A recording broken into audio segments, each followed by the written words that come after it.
I dropped to my knees mid-asthma attack, clawing at the floor as my lungs slammed shut. My younger sister held my rescue inhaler inches from my face, smiling like she was watching a show. "Gasp, loser," she whispered. Behind her, my parents watched and didn't move. That was the moment I learned you can suffocate in front of your own family and they'll call it being dramatic. 19 years passed before I saw that moment again, this time playing on a courtroom screen. And just before the video ended, something happened that none of us were prepared for. My name is Abigail Carter, and for most of my life I believed silence was the only way to survive my family. I grew up in a house in Seattle that always looked perfect from the outside. Freshly trimmed hedges, polished windows, a front porch my mother decorated every season. But inside, the air felt thinner, tighter, like you had to earn every breath you took. Elena, my mother, ran the home the way some people run companies. Strict, polished, no room for error. My father, Thomas, sat quietly in the background, a man who believed peace was maintained by never choosing sides. And then there was Vivian, my younger sister, the golden child, the one they said just needed a little extra attention. They never said what I needed. The older I got, the quieter I became. Not because I lacked opinions, but because I learned early that my voice only caused problems. At the dinner table, Vivian would talk about school projects or weekend plans, and my parents' faces would light up. Before I continue the story, please subscribe to the channel and tell me first, where did you hear this from? Write it in the comments because what happens next most people won't believe. Whenever I tried to speak, the energy in the room shifted. My mother stiffened. My father glanced at the clock and conversation moved on like I was never there. By 16, I'd mastered the art of disappearing. The only person who ever truly saw me was my grandmother, Margaret. She smelled like lavender and old books. And she had this way of listening that made you forget the world outside her living room. With her, I wasn't dramatic or difficult or invisible. I was simply Abigail. Some weekends I'd escape to her place, helping her water plants or bake whatever recipe she was determined to perfect that month. She'd rest her hand on mine and say, "You're stronger than they know." Those words carried me through more birthdays than I care to admit. Birthdays my own family often forgot. I remember turning 16 and waiting for someone to mention it at dinner. No one did. Vivan had a cheer competition that weekend and the entire house was covered in posters and glitter. I sat through it quietly, telling myself it didn't matter, that Grandma would remember, and she did, she always did. When I got into college, I left a thick envelope on the kitchen counter so my parents would find it. The next morning it was gone. My mother never brought it up. My father said nothing. I called the admissions office myself to confirm I'd been accepted. Back then I told myself these were minor things. Families weren't perfect. People got busy. But there's a danger in normalizing harm. Eventually you stop noticing you're being erased. And 19 years later, when the past finally clawed its way back to me, I realized someone else had been paying attention all along. It started on an ordinary Tuesday evening. The kind of night where the world feels peaceful enough that you almost believe the past can't touch you. I came home from a long day at the office, kicked off my heels, made tea, and opened the stack of mail on my counter: bills, a flyer, a charity envelope, and then one that froze me mid-sip. A subpoena. It ordered me to appear in a Seattle courtroom for a defamation case. Vivian Carter Monroe for Rebecca Torres. For a moment I just stared at the name, my sister's married name, printed in bold at the top. I hadn't spoken to her or my parents in 3 years. Portland had become my clean slate, a place where no one called me dramatic or difficult or too much. But now the law was pulling me back into the orbit I'd spent half a lifetime escaping. I set the subpoena down, telling myself to breathe. I didn't know. Rebecca Torres, I didn't know what Vivan had gotten herself into, and yet some instinct deep in my chest, old, bruised, half-healed, began to ache. That night I did something I hadn't allowed myself to do in years. I looked up my sister online. Rebecca's blog appeared within seconds. The headline mentioned workplace bullying, exclusion from meetings, credit stolen, rumors spread. Typical corporate cruelty until I reached the last paragraph. It said, Vivan has a pattern that goes back decades. Ask her sister about the asthma incident. Ask why their family spent years making sure no one believed her. My breath hitched. I reread the words 3 times, my hands trembling by the second. No stranger should have known about that day. My knees on the carpet, my lungs collapsing, the inhaler held out of reach, the smirk. And certainly no one should have known about the years afterward, when my family insisted I was dramatic, forgetful, emotional, when they turned every memory into something. I imagined, but someone did, someone had seen the pattern. Suddenly little fragments I'd buried began surfacing like debris after a storm. Grandma calling me one night confused, saying she hadn't heard from me in months when I'd left 3 voicemails that week, my college acceptance letter vanishing, birthday cards returned unopened, the way relatives stopped asking about me altogether, a pattern, a coordinated eraser. I stepped away from my desk, pressing a hand against my ribs. For 19 years I had blamed myself. Maybe I was too sensitive, maybe I remembered things wrong, maybe it was normal for families to forget, ignore, overlook. But this line in Rebecca's blog felt like someone striking a match in a dark room. I picked up my phone to call a lawyer to find a way out of testifying, and then I stopped. My family had spent nearly 2 decades making sure I had no voice. What would happen if for once I used it? I closed the legal pad on my desk, and instead opened my laptop to search for a name I hadn't typed in years. A girl who once told me I saved her life and who now might just help me reclaim mine. Her name was Nora Lawson. In high school, she'd been the quiet girl who carried a second-hand laptop everywhere and avoided eye contact with the crowd that orbited my sister. Back then, she'd been shoved out of friend groups, mocked for her clothes, ignored when she spoke. I wasn't popular enough to protect her, but I sat with her at lunch when no one else would.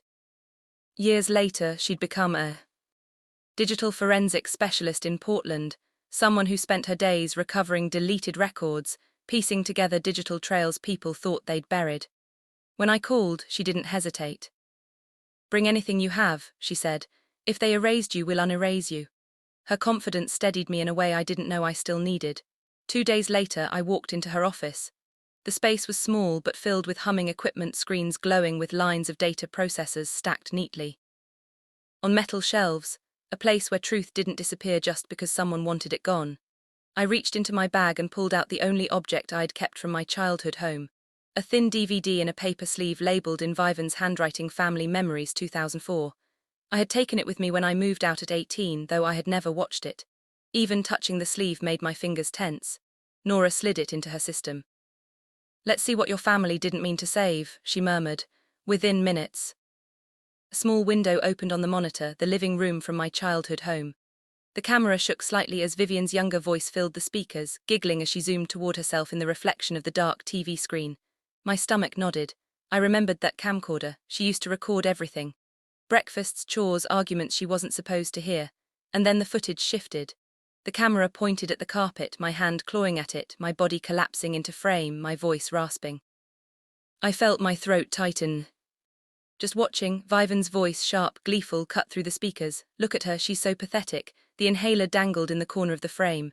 She stepped closer, blocking my desperate reach.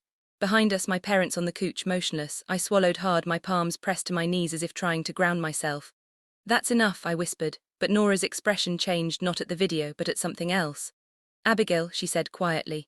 "There's more." The disc wasn't just video. It held email archives automatically copied years ago when Vivan burned the DVD on the old family computer. Dozens, no hundreds of messages between my mother and my sister. Nora opened one. "2 days after the asthma attack, Elena, delete the video and don't mention it to Grandma. We need to keep up appearances." Vivan already did. I told her Abigail refused to come downstairs because she was being difficult again. "Elena, good, keep it up. We can't let this ruin your relationship with her. Too much at stake." I felt something in my chest collapse. Not fear, not even grief, recognition. This wasn't neglect, it was strategy. 19 years of my life rewritten by people who shared my last name. I straightened, wiped my face and whispered, "We take this to the courtroom." Nora nodded. "And Abigail, you're not the one who should be afraid anymore." The morning of the hearing felt unreal, like I'd stepped into someone else's life. Seattle's courthouse rose above me in clean lines of glass and steel, reflecting a sky that couldn't decide whether to rain or clear.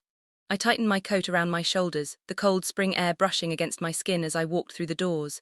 Every step echoed with a truth I'd spent 19 years convincing myself wasn't real. Inside, the courtroom buzzed with quiet conversations, shuffling papers, the soft scrape of chairs being pulled back. Rebecca sat with her attorney near the defense table. She looked small in her blazer but steady. When she saw me, her expression softened, gratitude mixed with fear.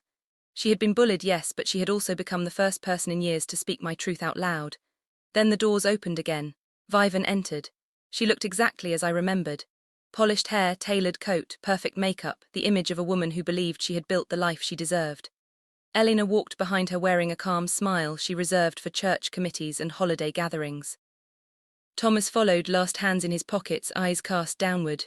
When Vivian saw me sitting beside the defense, her face froze. She blinked once, twice, as though trying to make sense of the impossible. Her attorney leaned in to whisper, and she straightened, masking panic with practiced confidence. The judge entered, and the room shifted instantly into silence. "Court is now in session," she announced. "We will begin with the plaintiff's testimony." Vivian stepped onto the stand as though she owned the air around her. She spoke in a polished, steady voice about her career, her reputation, the harm she claimed Rebecca had caused. She described herself as a supportive colleague, a generous mentor, a woman blindsided by betrayal. I watched her build a narrative brick by brick, a tower made of polished lies. And then her attorney delivered the line that opened the door for everything to come. "Your Honor, the plaintiff wishes to demonstrate that these allegations rest on fabrications stemming from her sister's unstable history." The courtroom tilted. Vivian didn't glance my way, but I saw the tension in her jaw, the subtle shift in her shoulders. She intended to use me as her shield. The judge turned her gaze toward me. "Miss Carter, the court acknowledges your presence. You are listed as a witness. Please approach." My pulse hammered as I stood, but Nora had prepared me for this. Truth doesn't need theatrics, it only needs light. Vivian's attorney began the moment I was sworn in. "Miss Carter, is it true that you've been estranged from your family for years?" "Yes," I answered. "And would you say your recollections may be influenced by emotional distress or unresolved issues?" "No," I said calmly. "My recollections are influenced by what actually happened." He smirked. "Isn't it true that your family expressed concern about your mental stability when you were younger?" "They expressed it behind my back," I replied. "Never to my face and never with any professional assessment. It was not concern, it was a tactic." A murmur rippled through the room. My attorney stood. "Your Honor, the defense would like to introduce a set of documents authenticated by a certified digital forensic specialist." The judge nodded. "Proceed." Nora approached the screen at the front of the room. With a few keystrokes, she displayed the first email. The timestamp glowed in the corner. "Elena to Vivian, delete the video and don't mention it to Grandma. We need to keep up appearances." Gasps echoed around the courtroom. Vivian lurched forward. "That's taken out of context." Nora clicked again. "Vivian already did. I told her Abigail refused to come downstairs. She believed it." "Elena, good, keep going, too much at stake." The judge held up a hand. "Ms. Monroe, you will remain silent while the evidence is being presented." Vivian sank back, eyes wide, breath shallow. Then came the line I had waited 19 years to hear, spoken by someone with authority. "Before we begin," the judge said, turning to the room, "let's watch a family video." My stomach twisted, not with fear but with anticipation. The truth was no longer mine alone to carry. The lights dimmed slightly as the footage emerged on the screen. Me at 17 collapsing onto the carpet, my fingers stretching toward the inhaler. The sound of my own gasping echoing through the speakers like a ghost dragging chains. Vivian's voice rang out, chilling and bright. "Gasp, loser." A few people in the gallery covered their mouths. On the screen, my parents sat motionless on the couch, watching, not moving, not helping. The judge's expression tightened. Rebecca's attorney looked stunned. Even Thomas closed his eyes, shame radiating off him like heat, but Elena didn't look away. She stared at the screen with a cold stillness that chilled the room. Then the camera caught something else, a reflection in the glass cabinet, Vivian holding the inhaler behind her back, smiling. When the video ended, the silence was so thick I could hear the hum of the overhead lights. Vivian rose unsteadily. This is edited, this isn't," but her voice broke, her hands shook, and then exactly as the thumbnail described, she trembled and started screaming. You don't understand what it was like. She was always in the way." Mom said, "Miss Monroe." The judge cut in sharply. "Sit down." Her screams dissolved into panicked sobs. Elena reached for her, but Vivian jerked away, unraveling in front of everyone. For the first time in my life, I witnessed the truth strip away every layer of their carefully crafted image. The judge cleared her throat. Based on the emails, the video evidence, and the documented pattern of behavior described in testimony, the court finds that the plaintiff's claims lack credibility. Furthermore, the evidence strongly suggests a long-term pattern of psychological mistreatment within the family. Vivian whimpered into her hands. Elena sat frozen, fingers curled tightly around her purse strap. Thomas stared at the floor, shoulders hunched as though the weight of decades had finally settled on him. The judge continued, voice steady. "This case is dismissed. Costs will be assigned to the plaintiff. The implications of these documents will be referred to the appropriate civil courts for separate review." The gavel struck, a sound like a door slamming on an entire chapter of my life. I exhaled for what felt like the first time in years. As the courtroom dispersed, Vivian sat collapsed in her chair, mascara streaked, breath shaking. Elena remained stone still. Thomas approached me softly, voice barely audible. "Abigail," he whispered. "I'm sorry," I met his eyes, and for once he didn't look away. "You should have been," I said gently, "a long time ago." Then I walked out of the courtroom, leaving their silence behind me, stepping into a future finally free of theirs. The civil court proceedings that followed moved slower than the trial. But the outcome carried a weight I still feel in my bones. The judge reviewing my grandmother's estate examined every entry in her journal, every email Nora recovered, every instance where my mother and sister had painted me as unstable or uncaring. What emerged was a pattern so deliberate it no longer surprised me, only clarified what I had spent years trying to name. In the end, the ruling was clear. The original inheritance had been influenced by deception. Vivian was ordered to return roughly $180,000 in assets she'd already folded into her life renovations. A car. Weekend retreats. For a woman who'd built her identity on being the favored one, the financial blow was nothing compared to the public unraveling. Her employer launched an internal review. Her husband filed for separation. By summer, she was living alone in a small apartment across the city. Elelina didn't lose money. She lost something she valued more, her reputation. The community she'd cultivated for decades. The church groups, the neighborhood circles, the polished image of a devoted mother collapsed under the weight of her own words preserved in email archives. Invitations disappeared. Conversations stopped. She became a woman people whispered about instead of admired. As for Thomas, he reached out once more, this time with honesty. He didn't ask for forgiveness. He asked for understanding, and I gave him the only thing I could space to start over but not walk back in. And me, I finally exhaled. I created the Margaret Carter Fund, a small foundation helping survivors of family psychological abuse rebuild their lives. It felt like giving back what my grandmother had given me, proof I was never invisible. In the months that followed, I learned something simple but life-changing. Family isn't defined by blood but by the people who see you, believe you, and refuse to let you disappear. My past didn't vanish, but it no longer owned me. I finally breathed freely, not because my lungs were stronger, but because the truth was. If my story resonates with you, share your experience in the comments and hit subscribe.